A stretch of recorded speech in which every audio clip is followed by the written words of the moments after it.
여러분 지난 한 주 동안도 평안하셨습니까?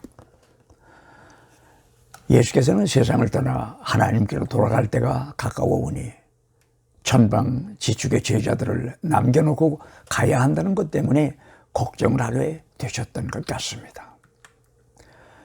그래서인지 요한복음 14장 첫머리를 보면 예수께서는 제자들에게 있을 곳을 마련하기 위하여 간다면서 동요를 막아보려고 합니다. 그러면서 자기가 가는 곳을 제자들이 이미 알고 있노라고 말씀을 하십니다. 그랬더니 이치적으로 따지기를 좋아하는 도마라고 하는 사도가 나섭니다. 예수께서 가시는 곳도 우리가 모르는데 그곳에 가는 길을 어찌 알 수 있겠느냐고 했습니다. 그랬더니 예수께서는 자기가 곧 길이요 진리요 생명이라고 말씀하셨던 것입니다. 그러면서 자기로 말미암지 않고는 어느 누구도 하나님의 나라로 갈 수가 없다고 하십니다. 이 이야기는 예수께서 일러주시는 길 말고는 하나님께로 가는 새 길이 없다는 이야기입니다. 그리고는 예수께 아버지를 보여달라고 합니다. 이 빌립의 요구는 하나님을 보여달라는 것이었습니다.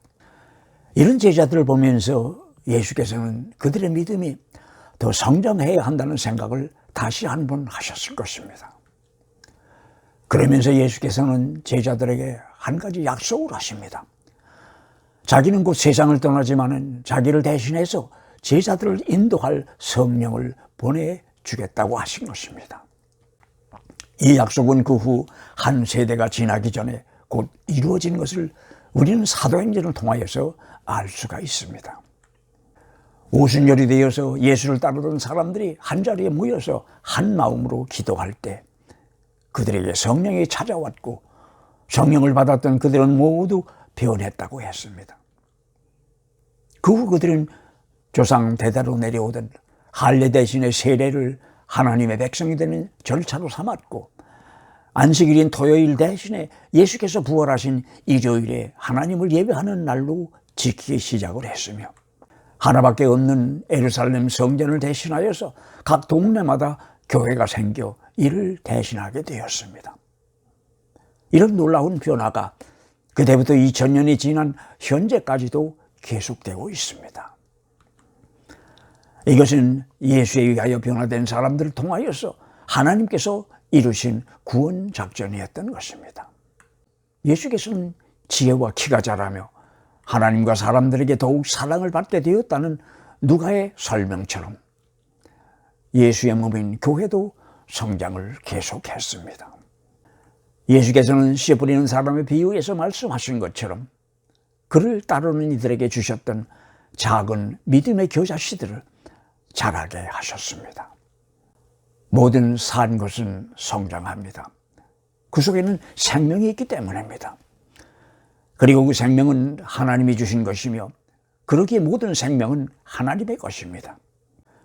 그런데 그 하나님이 주신 생명들이 왜 그리고 무엇을 위하여 자라는 것입니까? 성숙을 위하여 자라는 것입니다.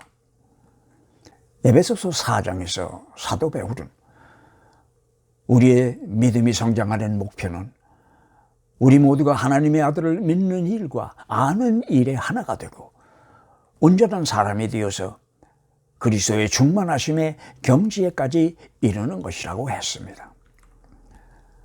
우리의 믿음도 성숙이 필요한데 그 목표는 우리가 그리스도의 말씀으로 가득 채워지는 경지에까지 성숙하는 것이라고 말합니다.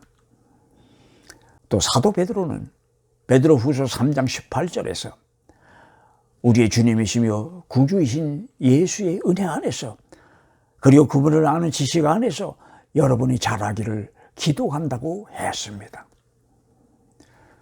오늘 저녁에는 그리스도 안에서 자라려면 어찌 해야 할 것인가라는 질문을 앞에 놓고 성경 말씀을 도대해서 여러분과 같이 생각을 나누어 보려고 합니다. 첫째로 믿는 이들은 그리스도 안에서 다시 태어난 사람들입니다. 그러니 그리스도 안에서는 아직 갓난아이와 같습니다.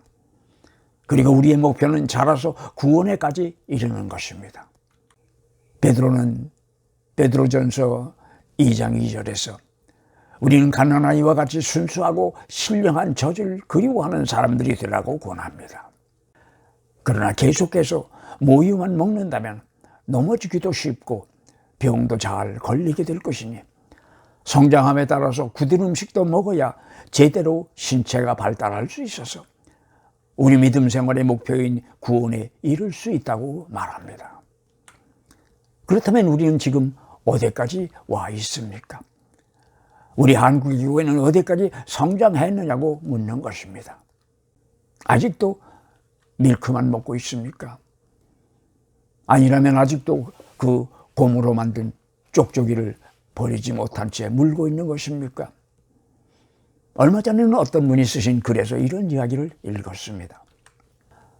스님들이 쓰신 책은 베스트셀러가 되는 것이 많은데 목사님들이 쓰신 책은 별로 없다면서 그 이유로 목사님들이 쓰시는 글의 주제는 우리의 삶 그 자체보다는 아직도 교리에 대한 이론이나 믿음을 강요하는 경우가 많기 때문이라는 것이었습니다. 우리가 읽는 성경의 어떤 경로를 통하여서 우리의 손에까지 왔는지도 가르치고 알아야 할 것입니다. 성경은 하루아침에 하늘에서 뚝 떨어진 것이 아니라는 것을 가르치고 배워야 합니다. 그래야 한국의 교회가 젖병을 뗄 수 있을 것입니다. 우리의 믿음도 유년기, 소년기, 청년기 그리고 장년기를 지나면서 성장하고 발전하다가 구원에 이르는 것입니다.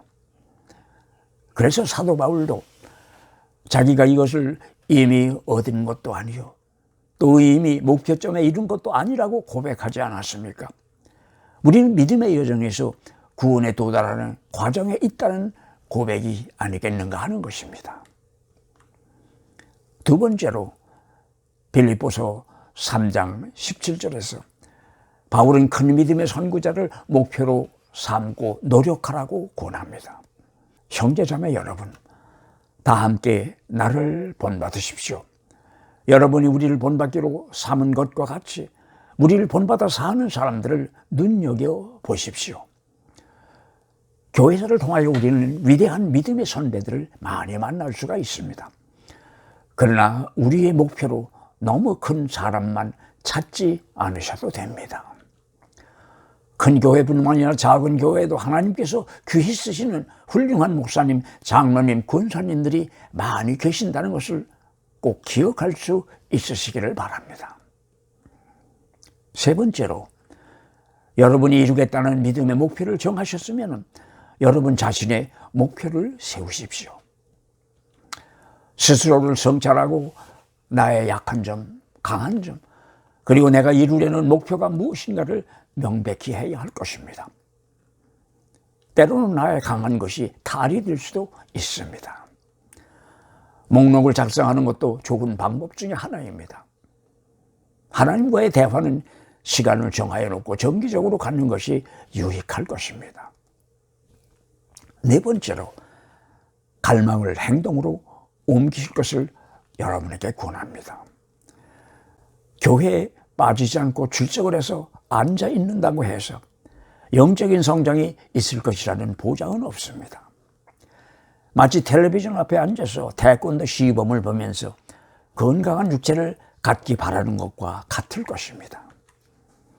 베드로의 말처럼 은혜 안에서 성장한다는 것은 받기보다는 주는 사람이 되는 것입니다. 다섯 번째로, 내 믿음이 정말로 성장하고 있다는 확신이 생기게 되면 삶에서 이를 실천으로 옮기실 수 있기를 바랍니다. 너무 높은 학술적인 사상이나 이론에 현혹되지 말고 작은 일상생활에서 그 예수의 가르침을 실천으로 옮기는 시작을 시도하시기 바랍니다. 왜냐하면 믿음의 실체는 삶 그 자체이기 때문입니다. 많이 배우고 알아서 이론적으로 다른 사람들과의 믿음에 대한 토론에서 이기는 것도 중요하지만 그들을 항복시킬 수 있는 힘은 지식이 아닌 은혜 가운데 있는 삶 자체라는 것을 꼭 기억하실 수 있으시기를 바랍니다. 그런 가운데 우리의 믿음은 자라는 것입니다. 여섯 번째로, 성숙한 믿음 생활의 도달하려고 너무 서두르지 말 것입니다. 믿음의 성장은 평생을 걸리는 일입니다. 믿음의 성장은 아주 느린 것이 보통이며 그것이 아주 정상일 것입니다. 얼마 전에는 텔레비전에서 살을 빼기 위하여 노력하는 사람들의 과정을 주제로 한 프로그램이 반영된 일이 있었습니다. 그 프로그램에서 강조하는 것은 인내심을 가지고 짜여진 계획을 따라서 꾸준히 노력하는 것이었습니다. 일주일마다 경과를 점검하기 위하여 저울대에 올랐을 때 참가자들의 심각한 순간의 표정은 인상적이었습니다. 저는 그 이 프로그램을 보면서 영적인 성장도 마찬가지로 때로는 성취로 인하여 기쁘도 하고 실망도 하고 좌절하기도 하는 것이 아니겠는가 하는 생각을 했습니다. 바울이 말하는 것처럼 믿음 생활이란 육상 선수처럼 목표를 정하고 이를 향하여 달리는 것이라고 생각이 듭니다. 많은 군중에 둘러싸여서 화로를 받으며 뛰는 사람도 있습니다. 그러나 영적인 다름질에서는 혼자서 외롭게 뛰어야 합니다. 응원하는 자가 없어도 목표만 뚜렷하다면 힘을 얻을 수 있습니다. 누가복음 17장에 보면 예수께서는 죄를 짓고 용서를 구하는 사람에게 용서하라면서 7번 죄 짓고 7번 용서를 구하면 7번 용서하라고 하십니다. 이 말을 들었던 제자들의 반응은 어떠했습니까? 믿음을 더하여 달라고 구하지 않았습니까? 믿음이 사랑을 낳는다는 이야기를 하지만 사랑이 믿음을 낳는다는 것을 기억하실 수 있으시기를 바랍니다. 여러분 감사합니다. 다음 주 저녁 8시에 다시 뵙겠습니다.